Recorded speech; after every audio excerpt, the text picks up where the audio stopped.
Radio Gold.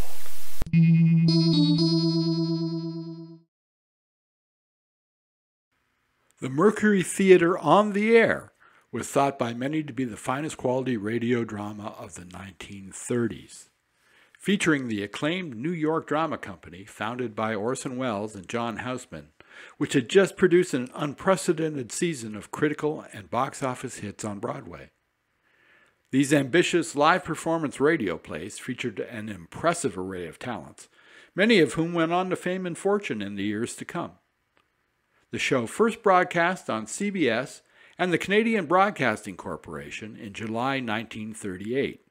It ran without a sponsor until December of that year, when it was picked up by Campbell's Soup and renamed the Campbell Playhouse. Ladies and gentlemen, we present Orson Welles and the Mercury Theater on the Air. The Mercury Theater on the Air.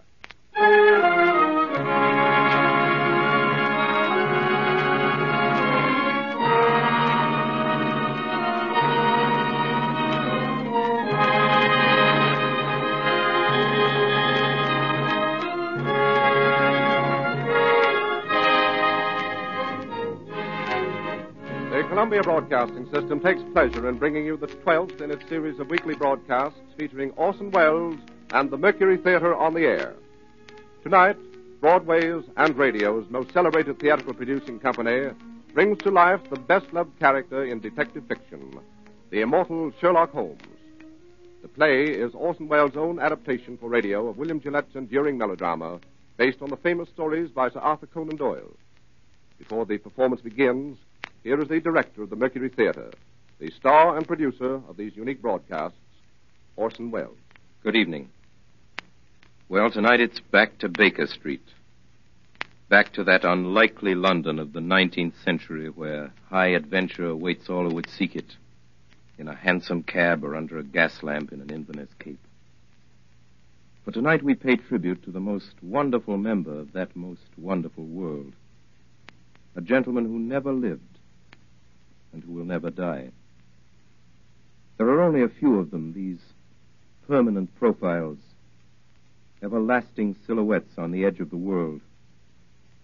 There is first the little hunchback with a slapstick whose hooked nose is shaped like his cap. There is now and always will be the penguin-footed hobo in the derby and the baggy pants, and the small boy with a wooden head, and the long, rusty knight on horseback, and the fat knight who could only procure a charge on foot. There is also the tall gentleman with a hawk's face, and the underslung pipe, and the fore and aft cap. We'd know them anywhere and call them easily by name. Punch and the Charlies, Chaplin and McCarthy, Quixote, Sir John, and Sherlock Holmes. Now, irrelevant as this may seem, we of the Mercury Theater are very much occupied these days with rehearsals for a revival of a fine old American farce. A lot of you will remember, if only for its lovely title, which is Too Much Johnson. Its author was William Gillette, which reminded us, as it reminds you, of Sherlock Holmes. As everybody knows, that celebrated American inventor of underacting lent his considerable gifts as a playwright to the indestructible legend of the Conan Doyle detective, and produced the play which is as much a part of the Holmes literature as any of Sir Arthur's own romances, and as nobody will ever forget. He gave his face to him. For William Gillette was the aquiline and actual embodiment of Holmes himself. It is too little to say that William Gillette resembled Sherlock Holmes. Sherlock Holmes looks exactly like William Gillette. Sounds like him, too, we're afraid, and hope devoutly that the Mercury Theater and the radio will take none of the glamour from the beloved fable of Baker Street, from the pipe and the violin and the hideous purple dressing gown, from the needle and the cigar on the window ledge, and the dry, final, famous lines. Elementary, my dear Watson, elementary, the mere child's play of deduction.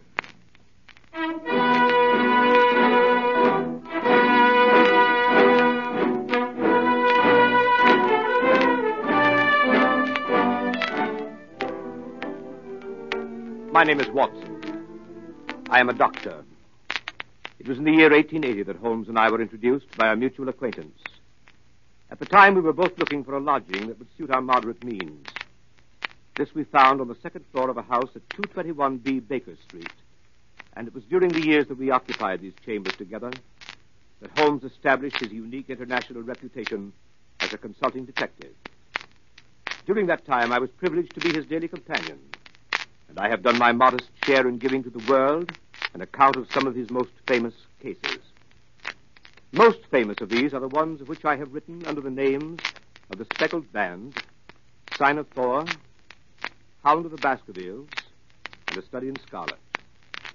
They represent, however, only a minute fraction of the 643 cases Holmes successfully solved during the years that we shared the lodgings in Baker Street. Other cases I hope one day to give to the world include the Tarleton murders, the sudden death of Cardinal Tosca, the adventure of Ricoletti of the Clubfoot and his abominable wife, the case of Mrs. Farintosh, the circus belle, and the case of the royal family of Scandinavia. Each illustrate in their own way the remarkable genius of my friend, Sherlock Holmes. Since my marriage 3 years ago, Holmes has continued to occupy the Baker Street lodgings by himself. And here almost every afternoon when my work in the office is finished, I am in the habit of calling on him. The sitting room as you go in is exactly as it has been for the past 13 years. The worn bearskin rug, the huge sofa, covered with faded chintz, the mantelpiece cluttered with miscellaneous objects, unanswered letters, and piles of loose tobacco. On one side of the fireplace, in a deep armchair, his pipe curling forth slow wreaths of acrid tobacco, draped in his hideous purple dressing gown, sits Sherlock Holmes with his violin under his chin.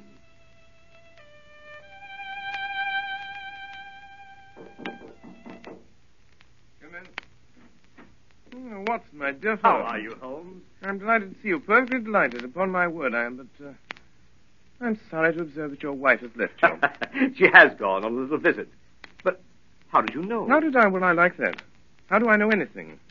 How do I know you've been getting yourself very wet lately, that you're an extremely careless servant girl, that you've moved your dressing table to the other side of the room? Holmes, if you had lived a few centuries ago, they'd have burned you alive.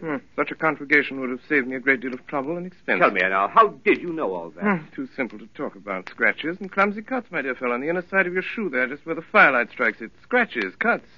Somebody scraped away crusted mud and did it badly. Scraped the shoe along with it. There's your wet foot, my dear Watson, and your careless servant girl all on one shoe. Face badly shaved on the right side, always used to be on the left. Light must come from the other side. Couldn't very well move your window. Must move your dressing table. Of course. But how the deuce did you know my wife was away? Well, what the deuce is your second waistcoat button, Watson? And what the deuce is yesterday's buttonniere doing in today's lapel? And why the deuce do you wear the expression of a... Oh, marvelous. Elementary, my dear fellow, elementary. The child's play of deduction. I'm only doing it for your amusement before we pass on to more serious matters. Oh, what is it now, Holmes? Watson, my dear fellow, the enthusiasm which has prompted you to chronicle, and if you will excuse my saying so, somewhat to embellish my little adventures, you occasionally seen fit to introduce a certain element of romance which struck me as being just a trifle out of place. Something like working an elopement into the fifth proposition of Euclid. I merely refer to this in case you should see fit at some future time to chronicle the case on which I am about to embark. The strange case of Professor Robert Moriarty. Moriarty? I don't remember ever having heard of the fellow. No, Watson, you haven't. It is precisely this quality of invisibility that makes of Professor Moriarty the Napoleon of crime. Sitting motionless like an ugly, venomous spider in the center of his web. But that web having 1,000 radiations and the spider knowing every quiver of every one of them. And within 48 hours, I'll have the lines drawn so tightly around him that he can't move. I'll arrest him and his entire gang. Why, Holmes, this is a very dangerous My thing. dear fellow, it's perfectly delightful. My whole life is spent in a series of frantic endeavors to escape from the dreary commonplaces of existence. For a brief period, I escape. You should congratulate me. The day before yesterday, I received in this room the visit of a certain foreign nobleman who has recently inherited a very considerable title and who is about to be married. Seems that this titled gentleman was so indiscreet as to fall in love with a young English lady by the name of Faulkner, socially his inferior, and to make her a promise of marriage. Later, at his family's insistence, the thing was broken off, and the young lady died shortly after of a broken heart, leaving behind a sister. Also, considerable evidence in the form of letters, photographs, and jewelry with inscriptions. These the sister kept. These, together with the sister, are now being held in a house in St. John's Wood by a pair of blackmailers who go by the name of Chetwood. So far as you see, my dear Watson, a fairly ordinary case of blackmail, hardly worth my attention. Last night, on my inspection, a certain element revealed itself which renders the case far more important than I had expected. And that element was? Professor Moriarty. Come in. Beg pardon, Mr. Holmes. Yes, Billy, what is it? Gentleman to see you by the name of Foreman. Show him in, Billy. Show him in. Yes, Mr. Holmes. Come in, Mr. Foreman. Good evening, Foreman. Good evening, Mr. Holmes. Watson, this is Inspector Foreman. Since the day before yesterday, he occupies the position of butler under the name of Judson in the home of Mr. and Mrs. Chetwood, blackmailers of St. John's Wood. Well, Foreman, any news? Yes, sir. This morning, a little after 9, Chetwood and his wife drove away in a four-wheeler. They returned about 11. Bassett was with them. You know him, sir? Yes. When I last had the occasion to meet Mr. Bassett, he got 2 years for safecracking. You go on, Foreman. Well, they took this man Bassett into the library. I got a look at him from the outside. And there he was opening up the safe where they'd been keeping the letters. Go on. In the end, when they got the safe open, it was empty. The letters were gone. It seems like the Faulkner girl got them back somehow. That got them pretty excited. Bassett went out to send a telegram. Have you got a copy of it? Yes. Here it is, sir. It's in code. Moriarty. I thought so, Watson. This case is taking a most promising turn. Foreman, you return at once to the house at St. John's Wood. Within 10 minutes, I shall be there myself. If I remember correctly, the kitchen is immediately below the drawing room. Yes. When I knock over a chair in the drawing room, you'll overturn a lamp in the kitchen, scatter smoke balls, and give an alarm of fire. All other instructions remain unchanged. Very good, sir. Hurry, Foreman. Yes, Mr. Holmes. Well, my dear Watson, begins to look like a most interesting evening.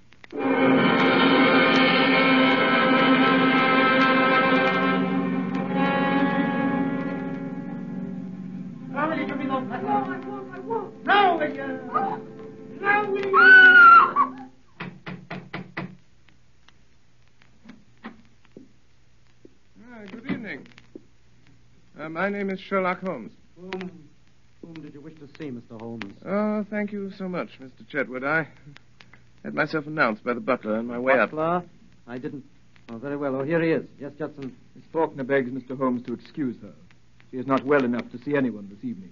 Will you please hand this card to Miss Faulkner and say that I beg your pardon, Mr. Holmes, but it's quite useless, really. Oh, I'm so sorry to hear it. Yes, Miss Faulkner is, I regret to say, quite an invalid.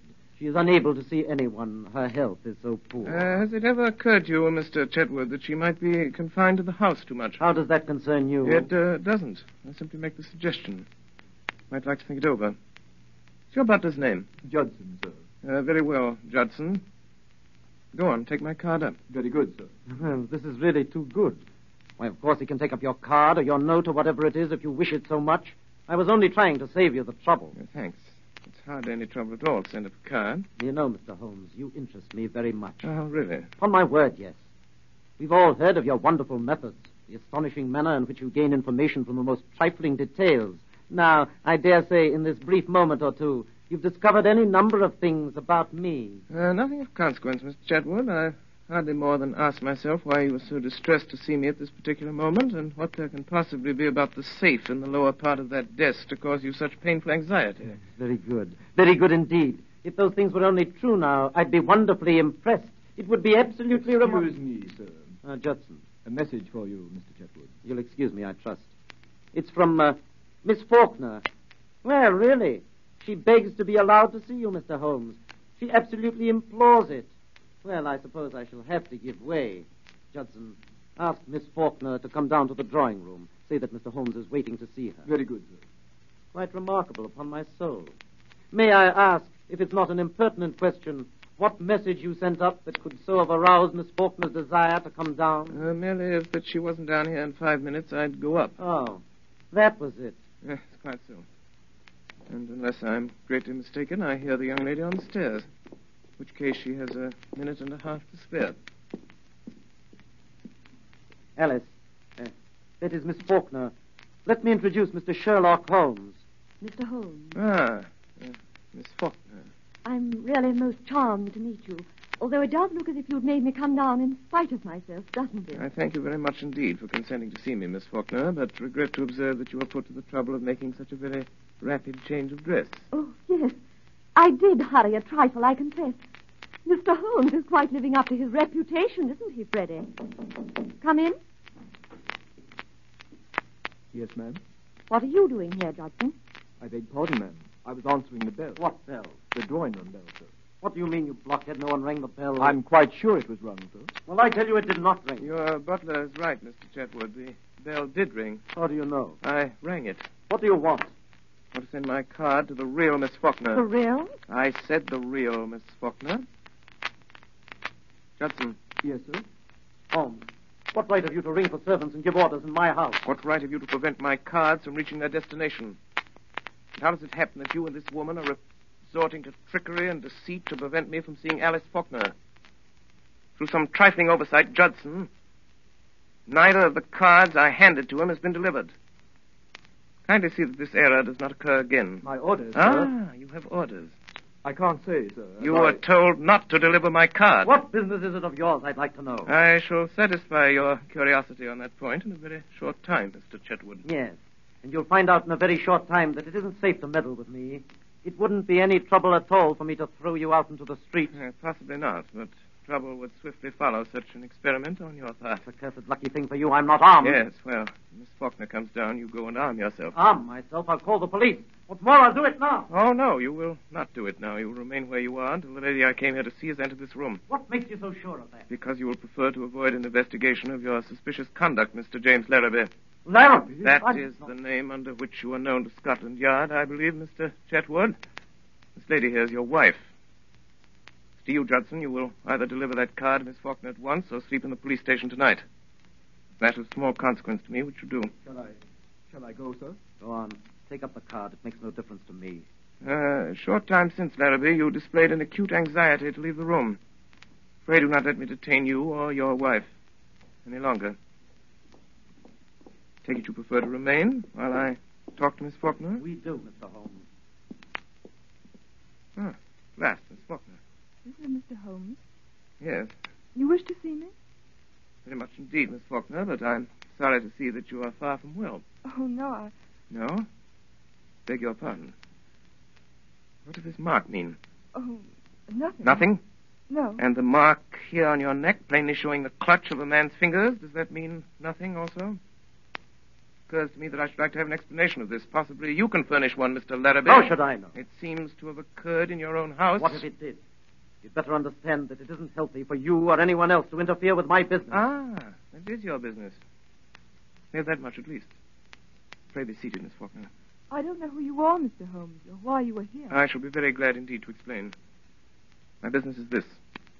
I've been consulted as to the possibility of obtaining from you certain letters addressed to your sister, which are supposed to be in your possession. I cannot give up my sister's letters, Mr. Holmes. There are other things besides revenge. There is punishment.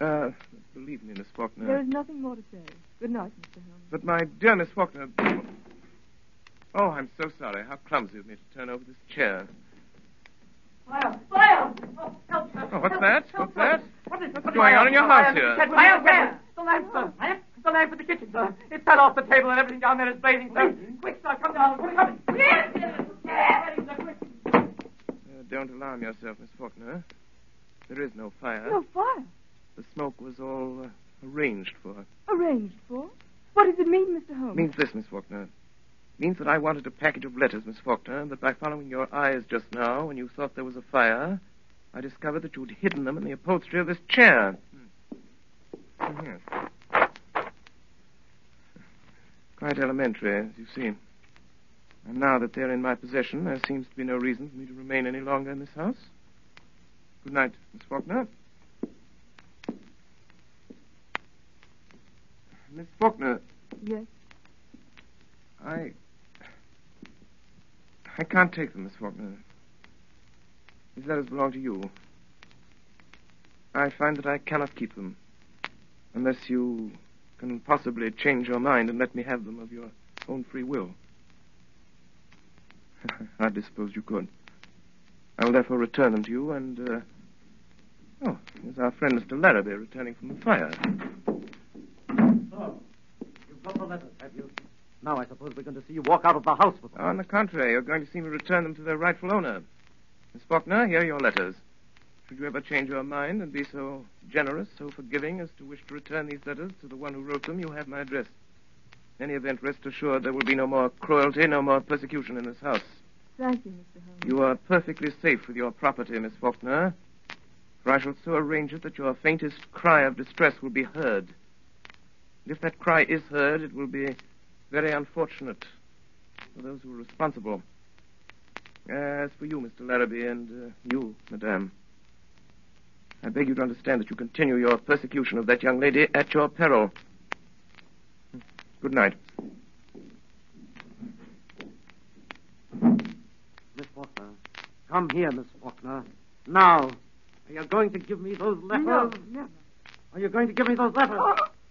Now then. Be careful, Jim. You shut up. Now then, Miss Faulkner. Do you give me those letters, or do I break your arm? What's that? Someone knocked on the door. No, it was on that side. Did you call, madam? I think someone knocked, Judson. I'll see, madam.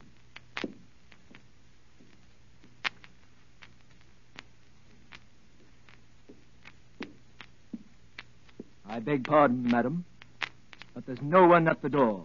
Very well, you may go. He's got us watched. What we want to do is to leave it alone. Let the Emperor have it. Do you mean Professor Moriarty? That's who I mean. Once let him get at it, he'll settle it with Holmes pretty quick. Don't you worry a minute. I tell you, Professor Moriarty will get at him before noon tomorrow night. He won't wait long either. And when he strikes, it means death.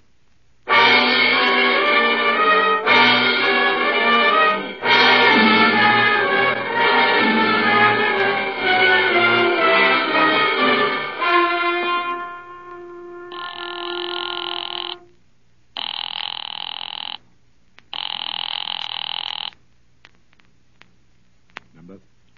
82. V71. Correct. Moriarty speaking. Come in, Bessie. Your report, Manning? The whole thing was a trap, set and baited by an expert. And Manning? Manning has disappeared. Disappeared. Sherlock Holmes again. And now this Larrabee job. He's in on that, too. And that's where he's made his mistake. Mr. Holmes is playing rather a dangerous game, Bassett.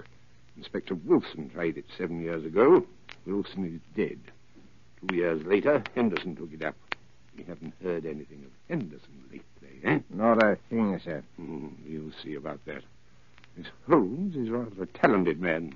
He doesn't realize there isn't a street in London that'll be safe for him if I whisper his name to Cragen. I might even make him a little call myself, just for the satisfaction of it. Just for the satisfaction of it. Baker Street, isn't it, his place? Baker Street, eh? Baker Street, sir. We could make it safe. We could make it absolutely safe for 3 streets in every direction. Yes, sir, but We this... could. We've done it over and over again elsewhere. Police deployed, men in every doorway. Do this tonight in Baker Street. At 9 o'clock, call his attendants out on one pretext or another and keep them out. You understand? I'll see this Sherlock Holmes myself. I'll give him a chance for his life. Magic. Yes, sir. Notify the Lascar that I may require the gas chamber at Stepney tomorrow night. And have Craig in there at 10:15 with his crew. Tell Larrabee I shall want him to write a letter to Mr. Sherlock Holmes, which I shall dictate. Meet me here at 7. And Bassett, place your men at 9 tonight for Sherlock Holmes's house in Baker Street. You still go there yourself, sir? I will still go there myself. At this meeting tomorrow night, sir, to get him in the gas chamber. If I fail to kill him in Baker Street, you'll have him in Swandam Lane. Either way, I have him, Bassett. 2 strings to our bow. 2 strings, eh, Bassett? Yes, sir.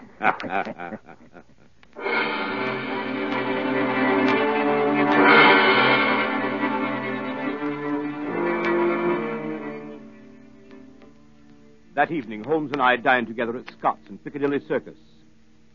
After dinner, we went to a concert at Queen's Hall. I can still see him on this particular night of the Moriarty case, well knowing that his life was in peril, sitting beside me in the stalls, wrapped in the most perfect happiness, listening to Sarasate play the violin, gently waving his long, thin fingers in time to the music.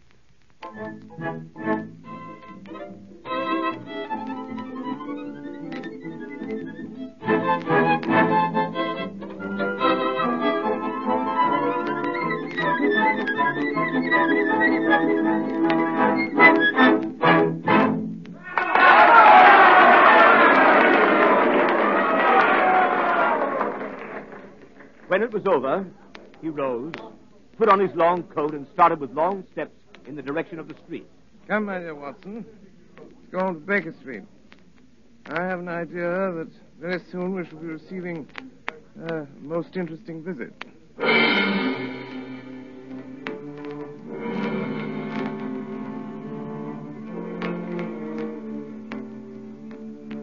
front of Queen's Hall, we hailed a hansom, and as we came down Baker Street, we could see that the light was burning on the second floor of 221B. We went up the dark, narrow stairs.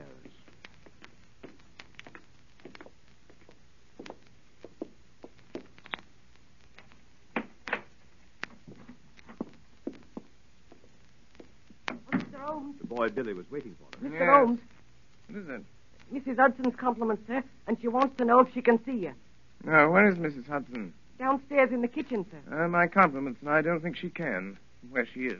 She'll be very sorry, sir. Our regret will be mutual. It was most terrible important, sir, being as she wants to know what you'll have for breakfast in the morning. The same. Same as when, sir? This morning. But you didn't have nothing, sir. You wasn't here. I won't be here tomorrow. Yes, sir. Was that all, sir? Quite so. Yes, sir. Thank you, sir.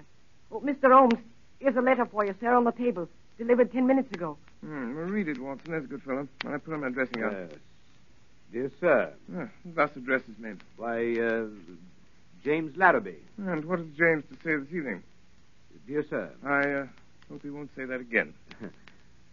I have the honor to inform you that Miss Faulkner has changed her mind regarding the letters, etc., which you wish to obtain, and has decided to dispose of them for a monetary consideration. If you wish to negotiate, will you be at 9 o'clock at the Guards' Monument at the foot of Waterloo Place? You will see a four-wheeler with wooden shutters to the windows. If you have the cab followed or try any other underhand trick, you won't get what you want. Let me know your decisions. Yours truly, James Larrabee. Mine truly. Well, later, perhaps. What does the fellow mean? The fellow means to sell me a base imitation for a large sum of money of certain letters that he does not possess. I shall probably buy them from him. Now, see if I have the points. Tonight, 11 o'clock, Guards Monument, cab with wooden shutters, no one to come with me, no one to follow. Or I don't get what I want. Quite right. But this cab with the wooden shutters? Merely a little device to keep me from seeing where they're taking me. Billy. Yes, sir. Give this to the man. It was a woman, sir. Oh, young or old? Looked quite young, sir. Handsome? Four-wheeler, sir. Seen the driver before? Yes, sir, but I can't think where. Hand this to the lady, apologize for the delay, and look at the driver again. Yes, sir. But, my dear Holmes, you didn't say you would go. But I certainly did. But this fellow means mischief. This fellow means the same. I beg pardon, sir. A message come over from the chemist on the corner to say a man has been hit by a bus. Looks like his legs broke. And would Dr. Watson kindly step over and help till the ambulance yes, comes? Certainly. I'll go at once. I'll be back in a minute, Holmes. Billy. Yes, sir. Who brought that message? Boy from the chemist, sir. Yes, of course. But which boy? Must have been a new one, sir. I ain't seen him before. Billy. Get downstairs quickly. Look after the doctor. If the boy's gone, there's a man with him. It means mischief. Let me know. Don't stop to come up. Ring the doorbell. I'll hear it. Ring it loud. Yes, sir.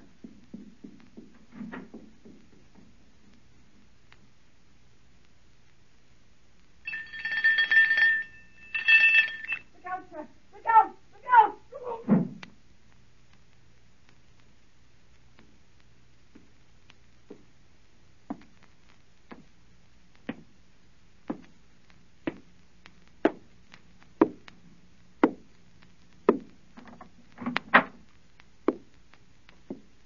Dangerous habit, Mr. Holmes, to finger loaded firearms in the pocket of one's dressing gown.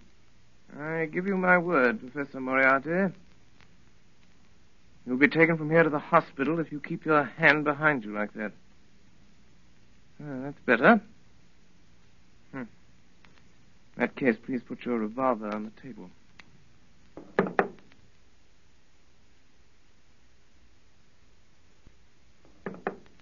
You evidently don't know me. I think it's quite evident that I do. Pray have a chair, Professor. I can spare you 5 minutes. If you have anything to say. Careful. What are you about to do, Professor Moriarty? Look at my watch. I'll tell you when your 5 minutes is up. It is your intention to pursue this case against me? That is my intention. To the very end. I regret this. Not so much on my own account, but on yours. I share your regret, Professor, but solely because of the rather uncomfortable position it will cause you to occupy. May I inquire to what position you are pleased to allude, Mr. Holmes? I refer to the position you will occupy at the end of a rope, Professor Moriarty. Have you the faintest idea that you'll be permitted to live to see that day? As to that, I do not particularly care, so that I bring you to see it. You'll never bring me to see it. You think that I would be here if I hadn't made the streets quite safe in every respect? I could never so grossly overestimate your courage as that, Professor Moriarty. Do you imagine that your friend the doctor and your boy Billy will soon return? What? So, it leaves us quite alone, doesn't it, sir? Quite alone. So that we can talk the matter over quietly, Mr. Holmes, and not be disturbed. In the first place, I wish to call your attention to a few memoranda which I've jotted down, and which you will find... there they are. Look out! Don't do that. Hands down, quickly! You're farther away from that memorandum book you're talking about. I was merely about to take out a small notebook. Well, merely don't do it. I don't want it. I've got one of my own. If you want it, we'll have someone get it for you. I always like to save my guests unnecessary trouble. I observe that your boy doesn't answer the bell. No, but I have an idea that he will before long. It may possibly be longer than you think, Mr. Holmes. What? That boy? Yes, that boy. At least we'll try the bell once more, Professor. Doesn't it occur to you that he may possibly have been detained, Mr. Holmes? It does, Professor. But it also occurs to me that you're in very much the same predicament, Professor Moriarty. I beg pardon, sir. Someone tried to hold me, sir. It's quite evident, however, that he failed to do so. Yes, sir. He's got my coat, sir, but he ain't got me. Billy. Yes, sir. Billy, the gentleman I'm carefully pointing out to you with this .45 desires to have us get us something of his left hand inside coat pocket. As he's not feeling quite himself today, and the consequence of his trying to do it himself might prove fatal, I suggest you attend to it for him. Yes, sir. Is this it, sir? This gun? Quite so. So I'll put it on the table. Not there, Billy. On this table, where I can reach it. More like it. That's all, Billy. Shall I see if he's got another, sir? Why, Billy, you've surprised me. After the gentleman's taken the trouble to inform us that he hasn't. When, sir? When he made a snatch for this one. And now, Professor, now that we have your little memorandum book, do you think of anything else you'd like before Billy goes? Any little thing you've got that you don't want? So sorry. That's all, Billy. Thank you, sir. Listen, Holmes, to me. On the 4th of January, you crossed my path. On the 23rd, you incommoded me. And now, at the close of April, I find myself placed in such a position through your continual interference that I'm in positive danger of losing my liberty. Have you any suggestions to make? No, I have no suggestions to make. I have a fact to state. If you don't drop it at once, your life's not worth that. I'm afraid, Professor, that in the pleasure of this conversation, I'm neglecting more important business. If you'll excuse me a moment while I get my pipe off the mantelpiece here. I came here this evening, Mr. Holmes, to see if peace could not be arranged between us. Quite so, quite so. You've seen fit not only to reject my proposals, but to make insulting references coupled with threats of arrest. You've been warned of your danger. You don't heed that warning. Perhaps you'll heed this. Up with your hands, Mr. Holmes. Up with them, hands. Didn't imagine I'd leave that gun loaded, did you, Professor Moriarty? Here are your cartridges. I didn't suppose you'd want to use that gun again, so I took them out while you were talking and put them in my pocket. You'll find them all there, Professor. Billy, Yes, sir. can you please show Professor Moriarty the door? Yes, sir. This way, sir. Don't ever say he didn't warn you, Mr. Holmes. No, Professor Moriarty. No, I never will. Billy, come here. Yes, sir. Billy? Billy, you're a good boy. Yes, sir. Thank you, sir.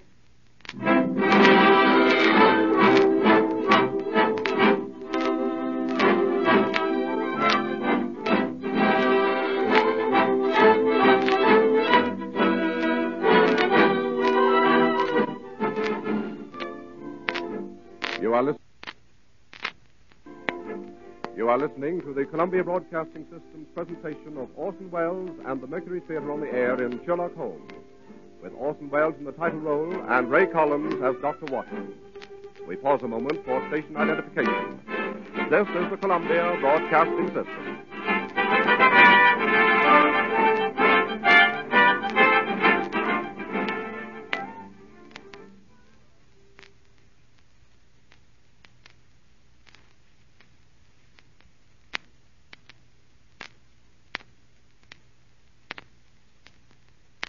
We continue now with this CBS presentation of Sherlock Holmes, played by Orson Welles and the Mercury Theater on the Air.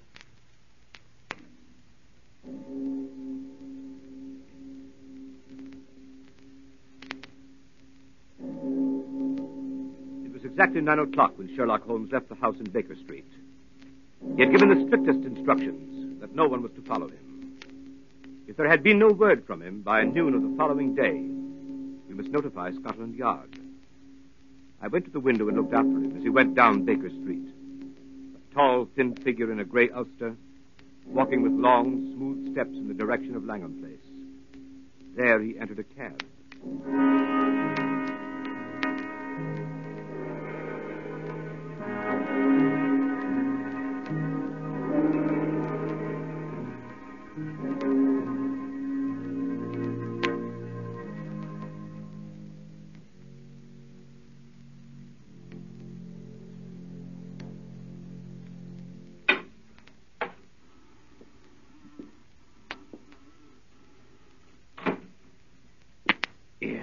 What are you doing, lighting matches here? That's what I'm doing. Chuck it. Why should I chuck it? There might be gas, you fool. There ain't no gas. It's been 4 days since we had gas in the room. And I still say there might be gas. Did you check it?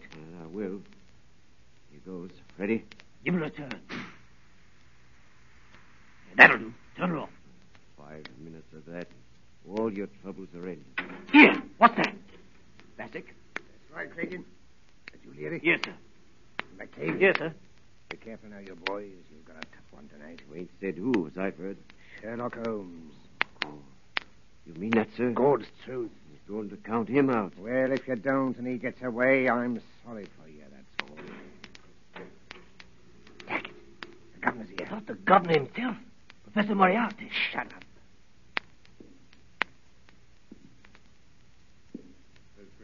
Yes, sir. Got your full crew. All here, sir. No mistakes tonight, Cregan. I'll be careful of that, sir. This is Larrabee. Hello. He's in on this job. Hello, Larrabee. What's that door, Bassick? A small cupboard, sir. No outlet? None whatever, sir. That window? Nailed down, sir. Man might break the glass. If he did, he'd come up against the heavy iron bars outside. Huh. We'll have him tied down before he can break any glass, sir. You've used it before, eh? Of course, you know it's airtight. Every crevice is sealed, sir. When the men have turned the gas on him, they leave by this door. Yes, sir. Be made quite secure. Heavy bolts on the outside, sir.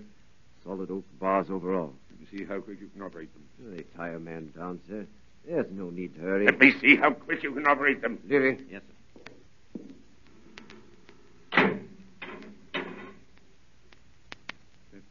That's good. Open it up.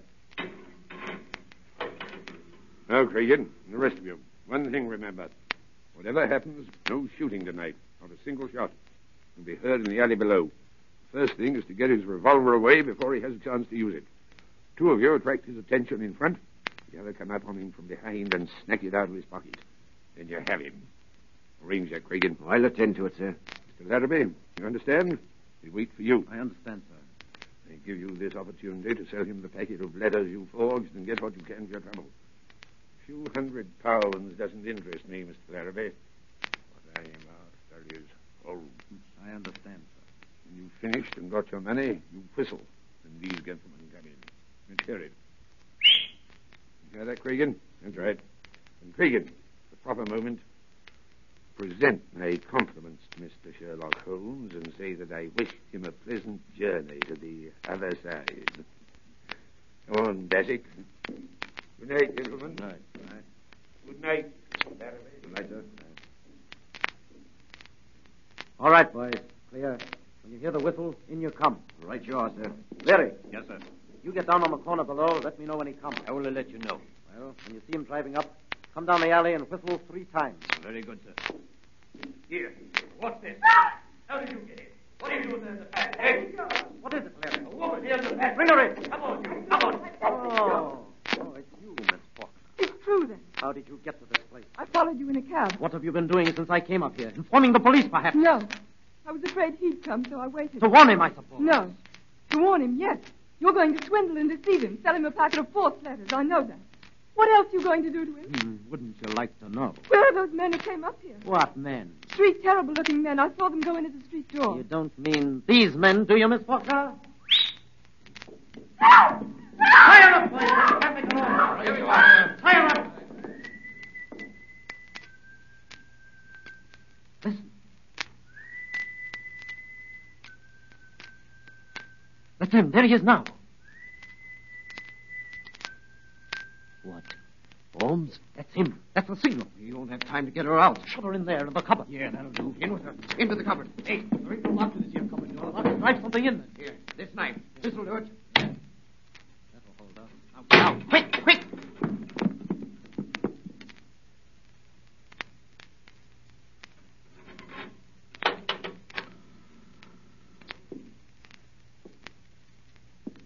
Good evening, Mr. Holmes. Ah, Mr. Larrabee. Oh, really? I certainly thought after all this driving about in a closed cab, you'd show me something new. Seen it before, have you, Mr. Holmes? Oh, well, a time or two. Now to come to think of it, I nabbed a friend of yours in this place while he was trying to drop himself out of the window. Ed Colvin, the cracksman. Colvin, never heard of him before. Well, you certainly never heard of him after. Sure of that. A brace of counterfeiters used these luxurious chambers in the spring of '89. One of them hid in that cupboard. We pulled him out with the heels. Quite interesting. But times have changed since then. So they have, Mr. Larrabee, so they have. But then it was only cracksmen, counterfeiters, pickpockets, and petty swindlers of various kinds. But now... Well, what now? Well, between you and me, Mr. Larrabee, we've heard some not altogether agreeable rumors. Rumors of some pretty shady work not far from here. Murder, too, of a very peculiar kind. I've always had a suspicion... That's it. My surmise was correct. It is. It is what? This room is corked, sealed. What does that signify to us? Nothing to us, Mr. Larrabee, nothing to us. But it might signify a good deal to some poor devil who's been caught and gassed in this trap. Well, if it's nothing to us, suppose we leave it alone and get to business. My time is limited. Yeah, of course. I should have realized that these reflections could not possibly appeal to you. Well, have a cigar, Mr. Holmes? Oh, thanks. Oh, good cigar, this, Mr. Larrabee. A genuine Havana. Glad you like it. Now, here is the little packet of letters which is the object of this meeting. I haven't opened it yet, but Miss Faulkner tells me everything is there. I suppose, Mr. Larrabee, that as Miss Faulkner knows nothing about this affair, we omit her name from the discussion. What do you mean? Who told you she doesn't know? You did. Every look, tone, gesture, everything you've said and done since I've been in this room has informed me that Miss Faulkner has never consented to this transaction. It is a little speculation of your own. Oh, I suppose you think you can read me like a book. Oh, no, like a primer. Well, let it pass. How much will you give? £1,000. I couldn't take it. What do you ask? 5,000. I couldn't give it. Well, I've been offered 4,000 for this little Why packet. didn't you take it? Because I intended to get more. Oh, that's too bad. They offered 4,000. They'll give 5. They won't give anything. Why not? They've turned the case over to me. Will you give 3,000? Mr. Larrabee, strange as it may appear, my time is limited as well as yours. I have brought with me the sum of £1,000, which is all that I wish to pay. If it is your desire to sell at this figure, kindly appraise me of the fact at once. If not, permit me to wish you a very good evening. Well? You can have it. It's too small a matter to haggle over. Give me the money. Certainly. I thought you said you'd only brought just 1,000. I did. This is it. You brought a trifle more, I see. Quite so. I didn't say I hadn't brought any more. You can do your little tricks when it comes to it, can't you? It depends on who I'm dealing with. Yeah. You give me that money. Come on, quick. Hand it over.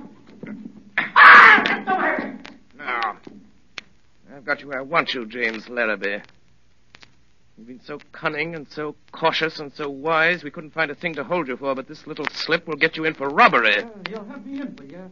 What are your views about being able to get away from here yourself? I do not anticipate any particular difficulty. Robbery, eh? Why, even if you got away from here, you haven't got a witness. You haven't got a witness to your name. I'm not so sure of that, Mr. Larrabee. Not so sure of that. You usually fasten this cupboard door with a knife? Come away from that door! Faulkner! Stand back. Contemptible scoundrel, what does this mean? I'll show you what it means, Pat, quick. I'm afraid you're badly hurt, Miss Faulkner. Mr. Holmes, look behind you! James! Here, what is there, boy? I'll have to ask you gentlemen to wait just 1 moment, please. Here there. What's the idea of sitting down and writing? What are you writing? Writing your will, I thought. No, only a brief description of 1 or 2 of your gentlemen. The police. I'm ready now. Wait a bit. You better listen to me, Mr. Holmes. We're going to tie you down nice and tight to the top of that table. Why, you surprise me, gentlemen. Thinking you're so sure of anybody in this room. And 3 bars going out of that window. Bars or no bars, you're not going to get out of here as easy as you expect. There are so many ways, Mr. Larrabee, that I hardly know which one to choose. Well, you better choose quick, I can tell you that. I'll choose at once, Mr. Cregan. And my choice falls on this chair. My God! The light! You get away in the cigar! Look out! There he goes! Look at his cigar! Drag him by the cigar! Look at the cigar! Look out! He's gone to the window! He's up on the ledge! He's climbed out! Look at his cigar! Get him quick! After him! There he goes! He's out! By the window! No, gentlemen, no, not by the window. I'm leaving by the door. By the way, I left my cigar for you on the windowsill. Good evening, gentlemen.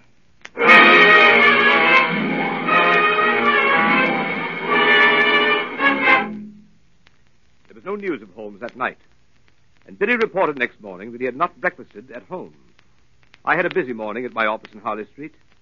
It was after 11 before the last of my appointments was over, and still no news of Holmes. Did you ring Dr. Watson? Oh, Parsons. Is there anyone waiting? I have to be in Baker Street at noon. There's one person in the waiting room, Doctor. A lady, sir, and she wants to see you most particular. What about? She didn't say, sir, only she said it was of utmost importance to her if you'll see her, sir. Oh, very well, I'll see her, and call a cab for me at the same time and have it wait. Show the lady in. Yes, sir. This way, ma'am. This way. Ah, Doctor, it's awfully good of you to see me. I'm Mrs. H. DeWitt Seaton. Dear me, I didn't bring my card case. Or if I did, I've lost it. Don't trouble about a card, Mrs. Seaton. They said you were Mr. Holmes' friend. Several people told me that. Several. They advised me to ask you where I could find him today, this morning. And everything depends on it, Doctor. Everything. I'd go to Mr. Holmes at once. But I've been, and he wasn't there. You went to Mr. Holmes' house? Yes, in Baker Street. That's why I came to you. They said he might be here. No, he isn't here. But don't you expect him this morning? No, there's no possibility of Mr. Holmes coming as far as I know. But couldn't you get him to come? It would be such a great favor to me. I'm almost worn out with going about and with this dreadful anxiety. If you could get word to Mr. Holmes to come. I could not get him to come, madam, and I beg you to excuse me. I'm going out myself on urgent business. I have no idea where Mr. Holmes could be. What's that, Parsons? Sounded like a accident, sir. Probably nothing more than a broken-down hansom. See what it is, Parsons. That's the bell, sir. Somebody's hurt, sir, and they're wanting you. Well, don't allow anybody to come in. I have no more time. Very well, sir. But they're coming in, Doctor. Let the old man come in, can't you? Yes, to bring him in. There ain't nowhere else for him to go. Can't the doctor's office is this, and he can't come in when he's there. The doctors can't see anybody. He's got to come in. We can't leave him out in the street, can we? All right, help him in, Parsons. Oh, Doctor, isn't it frightful? Can I be of some use, None Doctor? whatever, none whatever. But, Doctor, I must see the poor fellow. Oh, my leg, my leg. Right this way, sir. Be careful of the sill, sir. That's it. The accident. You can't help an accident. Oh, you can't. That's plain enough. He was on the wrong side of the street, he was. Now, over to this... No, I'll sit here. No, this is the chair, sir. Don't you suppose I know where I want to sit down? You'll sit down here. That isn't the doctor. The doctor will have a look at you. Here's the doctor. That isn't the doctor. Yes, it is a doctor. Here, doctor. You just come and have a look at this old bloke, will you? He's hurt himself a little, then. Are you a cabman? Yes, I'm the cabman. Well, I'll have you arrested for this. Arrested? Arrested! You can't arrest me. No, I can't, but somebody else can. Where's my hat? My hat! Never mind your hat. I will mind my hat, and I'll hold you responsible. There's your hat in your hand. Go on, sit down. That isn't my hat. Here, you're responsible. I'll have you arrested. Here, come back. I'll go and stick around here. You know, I got to go and attend to my off. Bring your horse in here. I want to speak to him. Conspiracy. I won't stay in this place. If I ever get out of here alive. What are you staring at me for, lady? Parsons, tell that cab to wait for me. I must see if he's badly hurt. Yes, sir. Now, my friend, if you'll sit quiet for one moment, I'll have a look at you. Well, stay still, will you? Well, how can I... Remarkable weather we're having, eh, Doctor? Holmes! What on earth? How about helping me remove some of this ridiculous disguise, Watson? Holmes! Is that you? Quite so, my dear fellow, quite so. Holmes! Watson, only get out that window. Look out, the blind! What do you want me to do? Nothing. Already been done by Mrs. Larrabee here. Look out, Holmes. She can get out that way. I don't think so, Watson. Foreman! I've got her, sir. Good work, Foreman. I'll take this lady in charge. Yes, sir. Very good, Foreman. Wait for me outside. Yes, sir. Oh, Watson, my dear fellow, I regret to say that up to the present time, Professor Moriarty himself has not risen to the bait. Where do you think he is? In the open streets, under some clever disguise. Watching for a chance to get at me. And was this woman sent in here? Quite so. A spy. To let them know by some signal if she found me in the house. Now they know. Pull down that blind, Watson. I don't care to be shot at from the street. I imagine we shall hear from Professor Moriarty very soon now. Mr. Holmes! What did I tell you? He's come, sir. From where? The house across the street. He was in there watching these windows. He must have seen something, for he's just come out. There was a cab waiting in front of this house, sir, and he's climbed up and changed places with the driver. Get out again quick, Billy, and keep your eye on him. Yes, sir. Thank you, sir. Watson, if you let me have a rather heavy portmanteau for a few moments, I won't do it any harm. Parsons, my large Gladstone over there in the corner. Bring it here, please. Yes, sir. Here you are, sir. Here's the portmanteau. Thank you, Parsons. Put it down there. Thank you so much. Parsons, you ordered a cab for the doctor a short time ago. It's been waiting, I believe. Yes, sir, I think it has, sir. Be so good as to tell the driver to come in here and get a valise. When he comes, tell him that's the one. Very good, sir. My dear Watson, times like these you should tell your man never to take the first cab that comes on call, nor yet the second. The third may be safe. But, Holmes, All right, I'm cabby. Yes, yes, cabby. Here, right in this way. This bag. I want taken down, Right, the I'll street. give that. Right. All right. Goodbye, Watson. Bye, Watson, old fellow. Wait a minute, driver. Pretty heavy, I'm afraid. Let me help you. Watson, I'll write to you from Budapest. Yes, but here, driver. Let me tighten up these straps a bit. There we are, that's right. I'll hold it, driver. You pull the strap. A few little things in this bag that I wouldn't like to lose. Right, you will see. And it's just as well to make quite sure. Is it not, Professor Moriarty?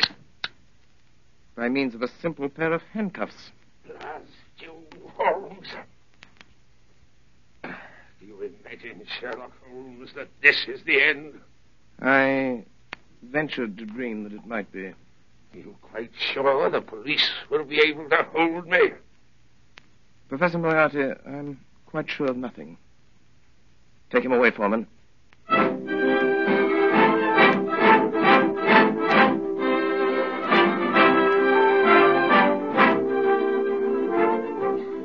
And so, my dear Watson, ends the strange case of Miss Alice Faulkner. Well, what about the letters? Oh, the letters. They were returned to their rightful owner over an hour ago. I suspected from the start that Miss Faulkner was really a nice girl at heart.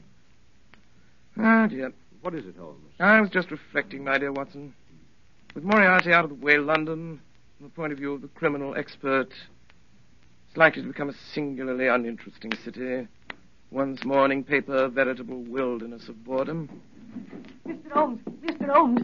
Yes, Billy? There's a lady, sir. Been waiting for an hour. Says she's got to see you, sir. Case of murder, she says.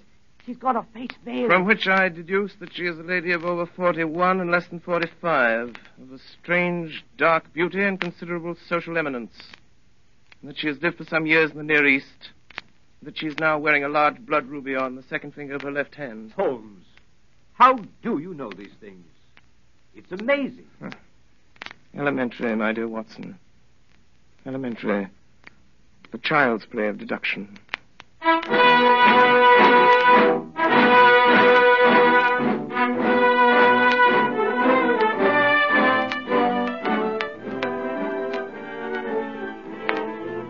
Again tonight, the Columbia Broadcasting System, through its affiliated stations coast to coast, has brought you Orson Welles and the Mercury Theater on the Air, the 12th production in this unique series featuring Broadway's and radio's most celebrated theatrical producing company.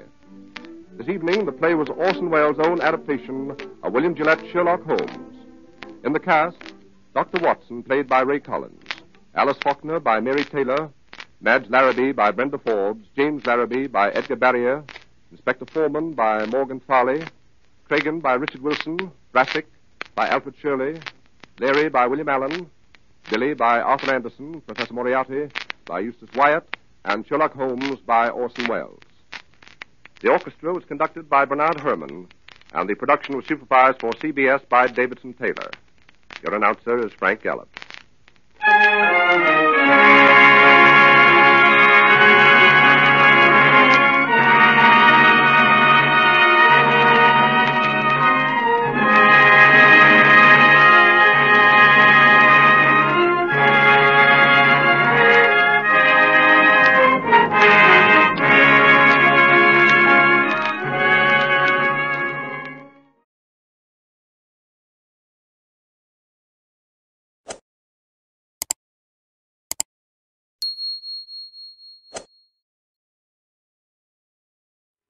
Radio Gold is a 3 9's fine radio production.